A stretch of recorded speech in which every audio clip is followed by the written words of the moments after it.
Αντλία θερμότητας Pro Team. Αυτό ποιο μοντέλο είναι? Εδώ έχουμε το μοντέλο Pro 15i της εταιρείας Pro Team. Είναι μονομπλοκ αντλία θερμότητας υψηλών θερμοκρασιών έως 75 βαθμούς. Είναι all DC inverter και ο κομπρέσορας είναι inverter και ο ανεμιστήρας είναι DC inverter.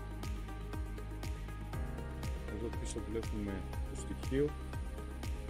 Εδώ είναι ο αισθητήρας εξωτερικής θερμοκρασίας. Εδώ είναι το μανόμετρο να δείχνει την πίεση του ψυκτικού υγρού. Εδώ είναι η έξοδος και η είσοδος του νερού, 1 ίντσα.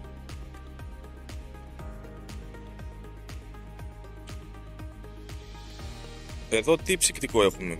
Εδώ έχουμε το καινούριο το R290, το προπάνιο, το οποίο ανεβάζει, όπως είπαμε, έως 75 βαθμούς. Η λειτουργία της αντλίας θερμότητας γίνεται από οθόνη αφής με λειτουργία Wi-Fi και μπορούμε εύκολα για το κινητό μας να ανοίγουμε, να κλείνουμε την αντλία όπου και αν βρισκόμαστε. Το ιδανικό είναι να συνδυαστεί με fan coils ώστε να έχουμε και ψήξη και θέρμανση. Ωραία. Η αντλία έχει χαμηλή στάθμη θορύβου, είναι στα 67 dB maximum. Η αντλία λειτουργεί μέχρι τους -25 βαθμούς